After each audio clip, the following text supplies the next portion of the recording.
Siku tulipotanguliza somo hili niliuliza, ni kiungo kipi kwenye mwili wako ambacho unadhani kwamba hakina maana ama hakifai? Na ni kiungo kipi unadhani ni maana kuliko vingine? Lakini jibu utakuja kugundua kwamba viungo vyote vya mwili hakuna kilicho cha maana kuliko kingine, vyote vinatumika kwa usawa. Nikaribisha kwenye somo la leo, siku ya Lundi, inazungumzia kuhusu l'unité dans la diversité, umoja kwa njia ya utofauti. Nitakualika kusoma nami kwenye Wakorintho wa kwanza 12 hadi 31, na tuangalie pourquoi l'analogie du corps et de ses membres est-elle appropriée pour présenter l'église et ses membres.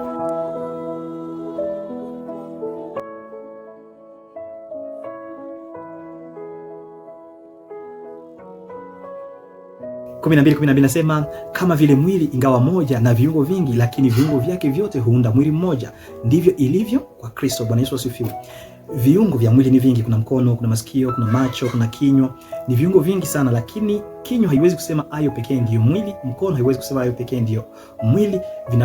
Vinapowekwa pamoja na vikifanya kazi tofauti, hapo ndipo tunasema kwamba vimefanya kuwa mwili. Kwa hivyo Mungu ni moja, lakini kila mshiriki wa uungu ana kazi yake mwenyewe.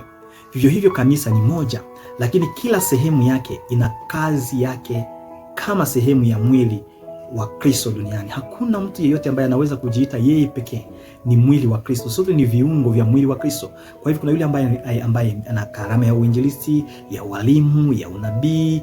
Hizi zote zikiwekwa pamoja, ni hapo ndipo tunafanya sasa mwili wa Kristo. Kanisa halitakiwi kugawanyika, kuwa na mgawanyiko eti kwamba huyu ana karama hii bora kuliko ya mwingine. Hakuna siku mkono itasema mimi ndiye nafaa, kwa sababu mkono pasipo macho haiwezi kuona. Kwa hivyo chochote tunapoweka hivyo viungo pamoja, ni pale ndipo kazi ya Mungu inasonga mbele. Paulo anatumia mfano wa mwili wa mwanadamu kama kanisa kuonyesha umoja katika utofauti. Mkono haitakiwi kufanana na macho. Nous sommes unis dans la diversité. Tuko katika umoja kwa njia ya utofauti. Mkono haitakiwi kuwa macho na macho haitakiwi kuwa sikio. Kila kitu kifanye kazi yake. Mkono ifanye kazi ya mkono, macho ya macho, masikio ya masikio, lakini vile vyote kwa ajili ya fonctionnement nzuri ya mwili. Hivyo ndivyo natakiwa kuwa katika kanisa. Kila karama itumike katika hiyo idara, lakini vyote vikifanya kazi ya Mungu, vikilinda umoja katika kanisa. Jicho lina kipawa cha kuona, lakini sikio halina. Sikio lina kipawa cha kusikia, lakini kinywa halina. Kinywa ina kipawa pia cha kula, cha kuongea. Hata hivyo, vyote hivyo vinapotumika pamoja, ni pale ndipo vinafanya kazi ambayo imetakiwa kuvifanya, na vinaitwa mwili, viungo vya mwili. Kulingana na karama ambazo wamepokea, kila mtu anatakiwa kufanya kazi kulingana na kile ambacho amepokea. Hakuna mtu ambaye anaweza kujidai eti kwamba mimi sina karama. Hakuna yule mtu ambaye Mungu amemnyima karama.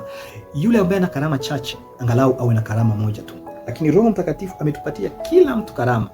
Hii inamaanisha kwamba kila mtu anahitajika katika kazi ya Mungu. Kwamba hakuna mtu aliye mkuu kuliko mwingine. Hakuna mtu aliyekuwa maana kuliko mwingine. Hakuna mtu asiyefaa.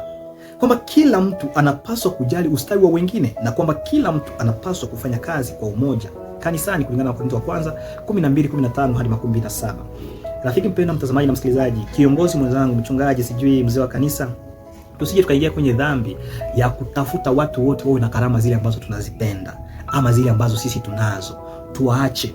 Nous sommes unis dans la diversité. Sisi ni wamoja kwa njia ya utofauti. Tusitakiwe kufanana kabisa. Kila mtu atumike kwenye kipawa ambacho Mungu amemtolea, lakini vile vyote vitumike pour l'édification de l'église, kwa ajili ya kuimarisha kanisa, kwa ajili ya kuleta umoja katika kanisa, kwa ajili ya kufanya kazi ya Mungu. Mungu akubariki mwimbaji, tumia karama hiyo vizuri. Muombaji, mwinjilisti, mchungaji, Mungu akubariki. Tuombe. Asante Yesu kwa somo hili, kwa kutuonyesha kwamba hizo karama zote zinatakiwa kutumika kwa ajili ya utukufu wako. Bariki mtazamaji na msikilizaji, atambue karama yake na aitumikishe kwa ajili ya utukufu wa jina lako, katika jina la Yesu Kristo. Amen.